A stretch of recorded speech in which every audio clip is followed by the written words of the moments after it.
Since 1934, Iowa's farmers have turned to the Iowa Farm Bureau spokesman as their trusted news source. Now, the Spokesman Speaks. Listen in and hear from leading experts on topics important to farmers and agriculture. Now, here's your host. Welcome to this special December 6th edition of the Spokesman Speaks podcast. I'm your host, Caitlin Lamb, and this week is Iowa Farm Bureau's 2021 annual meeting in Des Moines. After holding last year's meeting virtually, we're looking forward to celebrating in person and showing appreciation for our Farm Bureau members and their accomplishments. Which leads me to the reason for this special podcast series of 3 episodes that we'll be releasing over the next couple days. During annual meeting, we'll be recognizing 3 really cool individuals who are receiving Iowa Farm Bureau's 2021 Young Farmer Leadership Award. Michael McEnany of Story County, Megan Kregel of Clayton County, and Cordt Holub of Tama County. This past fall, I visited each of their farms to learn about their unique stories, which I'm really excited for you to hear. So if you're not already subscribed to the Spokesman Speaks in your favorite podcast app, do that, and watch for new episodes of this mini-series. Today, we're listening into my chat with Michael McEnany of Story County. He is so humble and passionate about his cattle business, Double M Angus. And I think you'll enjoy hearing how, without a family farm to carry on, he's creating his own path in agriculture.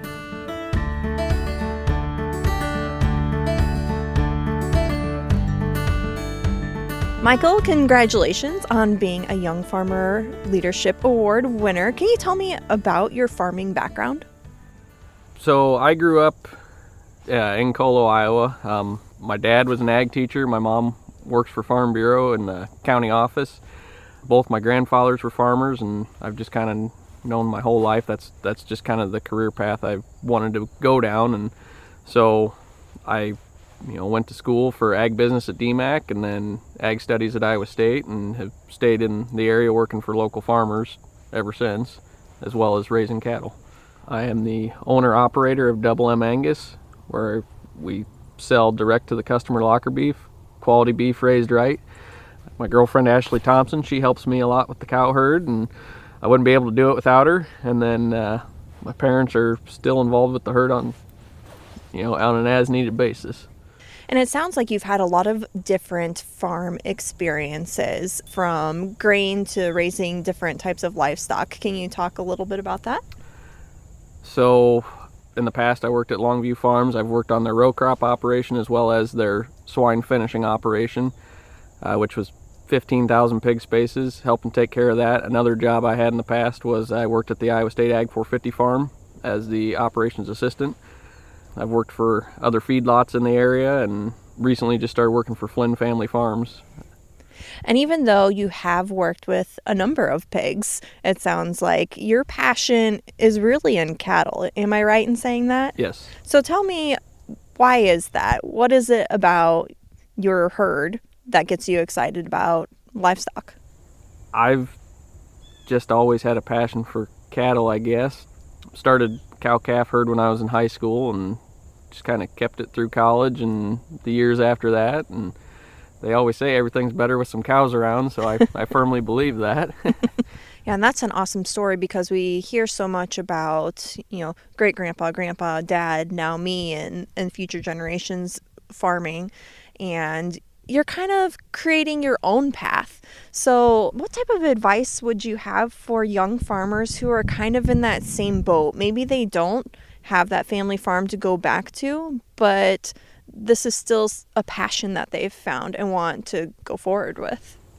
Look for opportunities and try to take advantage of what opportunities are out there. I mean, it's not going to be an easy start or an easy go with it, but you gotta, if you think that's what you want to do, you gotta kind of roll the dice and take your chances, and hopefully it all works out.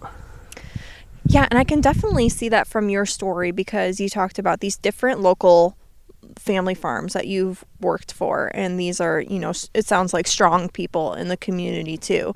So you kind of are creating your own opportunities and using that to build your own operation, basically. Yeah, I mean, like right now, I switched jobs in August. Basically, I'm trying to find what allows me to, because I have to have a full-time off-farm job, but I'm trying to find what flows best for our operation and allows me to take care of things best as I can, as well as, bring in an income to be able to support having the herd and everything. Well, yeah, and we're out here on your farm. You've got a beautiful pasture behind you. I can see some of your cows back there. Maybe they'll head our way, curious about all these microphones and everything. And talking to you and Ashley, it sounds like you both put a big emphasis on animal care and animal health. So what types of things have you changed throughout the years that have improved the health of your herd? As I've bought my parents out of their portion of the herd, it's allowed me to kind of change management decisions, decide, how I want to do things. We've tried to upgrade equipment, making livestock handling better and safer for us, and just focus on the herd health itself as we try to continue to expand our herd. Now, it kind of sounds like Ashley's had a little bit of an influence on you over naming some of your animals. Is that true? Yeah, I never used to name the cows unless they really earned the reputation to be named. But now most of them have names, so I kind of lost that battle. Well, it's all about give and take in relationships and livestock, isn't it? Oh, yes. And tell me more about Double M Angus. So I predominantly ran just Angus commercial cows, and I have some purebred Angus stock as well.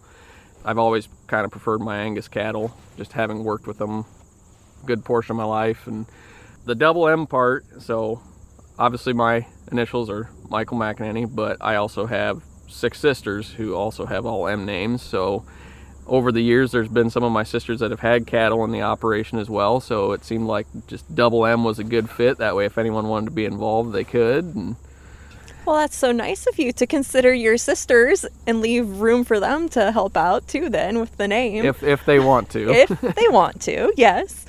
And so you also have a direct-to-consumer beef business that you've been doing. How did that come about? The direct-to-consumer business for us came about because I wanted to add more value to our herd instead of just taking my calves to the sale barn at the end of the day. And with the emphasis that we put on our, taking care of the cows, taking care, just our herd management, our health and everything else, all the dedication we put into the herd, I like seeing the end result instead of just loading them on a trailer and taking them to town. And it sounds like you've had some success with that. Do you have a lot of repeat customers? How do they hear about how they can get beef from you? We have had some success. We do have repeat customers. We've also, been taking on new customers as we've tried to expand. Right now, it's been word of mouth and posting on Facebook. We have not started a Facebook page yet or anything. We plan to at some point. Ashley's going to have to help me with that because I'm not so good with some of that stuff, but we've had it where, leave some business cards at the locker, and if they have someone that's looking for a quarter or half, they'll send them our direction if we have something available or coming in. So then last year during 2020, did that kind of change the game with your direct-to-consumer business? Did things start to ramp up, or what was the response there? Last year with that, with the dates we had booked, we had no problem moving what beef we had or filling the slots on the locker dates. There's definitely been a shift in people wanting, local farm products, whether it's, beef, pork, chickens, sheep. I mean, there's definitely people looking for it.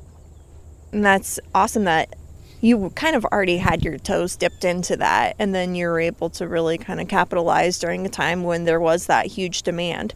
And I do want to switch gears to your involvement with the County Farm Bureau. It sounded like that kind of happened at a younger age for you. So I got involved with the County Farm Bureau. I think it was the spring of 2007 or 2008. I can't remember for sure, but it was Ag in the Classroom. It was the Colonesco Elementary School, and we did learning plots with the elementary students. Basically, I showed up to help with that, and they kind of started putting me on committees and, and became a board member shortly thereafter. Which is incredible because I think I told you I graduated in 2008 from high school. And so I don't think I would have ever thought about anything other than leaving my parents' home at that time. So kudos to you for actually, making something count and being involved. And so where has that taken you since? After that, just kind of worked on as a board member and then became secretary and then moved up to vice president, then president. I'll be currently be moving up to voting delegate after the first of the year. Been on various committees within the County Farm Bureau and plan to stay fairly active with it. I guess some of the Farm Bureau programs that we've found value in, like the Young Farmers Conference, I've attended that for a few years, and that does create a very good networking opportunity, and a lot of the sessions that they put on for that I have found beneficial to our operation, what we're trying to do. It's always great being able to say, I went on trips or whatever else, but it's more about the networking and what you can learn from the experiences with it. And since this is the Young Farmer Leadership Award, can you tell me about the leadership within your local communities or in an agriculture that you've been involved in? So with Farm Bureau, we have our various activities we do through the year. Some are county fair related, some are, ag in the classroom related. Occasionally I'll go give a presentation to students at the Nevada FFA. I had to give a presentation on swine production while I was working at the hog confinements, and, went in to teach them about what we do, why we do it, how we take care of things, and teach them about the automated system and why we have the barns set up the way we do, and just try to help out with other things community-wise, whether it's something with town festival or whatever. It's kind of one of those, I don't really keep track of everything. I just kind of, if I get called, I just try to show up and help. As a recipient of this award, you were given some grant funds to give to another organization in your community. Who did you give that to and why? Upon receiving this award, the grant portion I gave to Food at First in Nevada, and what they do is they provide meals for people in town that need it. They usually do them, I think, twice a week, if I remember right, and that way it was going directly to our community, to people that would benefit from it. And so through that donation, through all these activities that you're doing, you continually are giving back to your community. How do you feel that's important as someone who's grown up in this area, but is also farming in this area? I feel it's important to give back to the community. That way, the community benefits from it. It makes the community stronger, and with all the anti-ag stuff that goes on anymore, when the community can see that they're benefiting it, from the local farmers, local ag producers, I think it gives a better sense of community, because everyone's kind of supporting each other. And so you had mentioned anti-ag activists, and we know that there can be some contention against livestock operations. You've worked with hogs and cattle, so I think you've probably heard some of the concerns that consumers have, and there's a lot of eyes watching you, a lot of pressure. So how does that change what you do? Why is it so important now to do things right? Well, for us, it's just important to do things right, first off, for the animal, but there is a lot of eyes watching, and we're out here trying to do things right for our herd, but yet you got one bad apple in the bunch, somebody catches something on film or whatever, and it paints a bad image of farmers or livestock production in general. And so do you feel then with your business where you can provide directly to consumers and they see you, they know your face, do you feel like then they are able to have more trust, I guess, in the food process that way?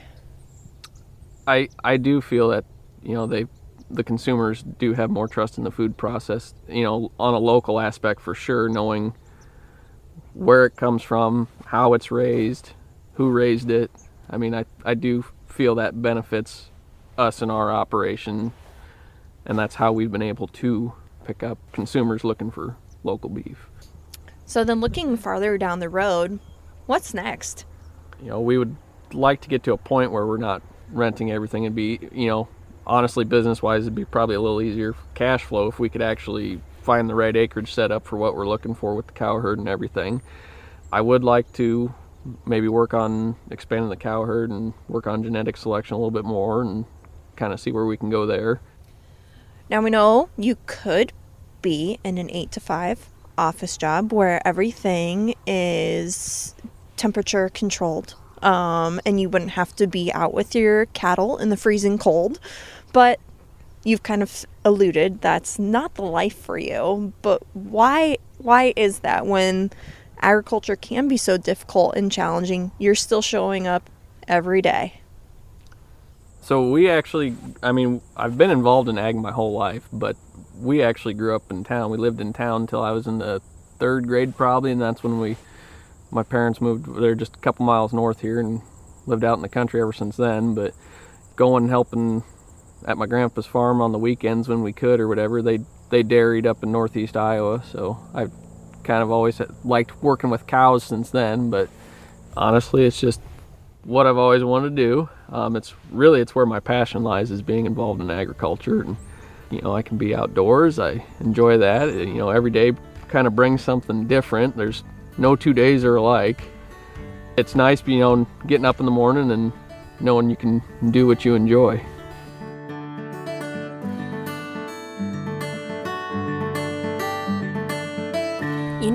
After listening to Michael, I may have to go get myself a cow. He says everything's better with cows around, and I can tell that's a truth he lives. Remember to tune in tomorrow and on Wednesday when we'll share parts 2 and 3 of our series with Megan Kregel and Cordt Holub. Thank you for doing the work that inspires everything we do at the Iowa Farm Bureau, and thanks for listening to the Spokesman Speaks. Thank you for listening to The Spokesman Speaks, a podcast by Iowa Farm Bureau.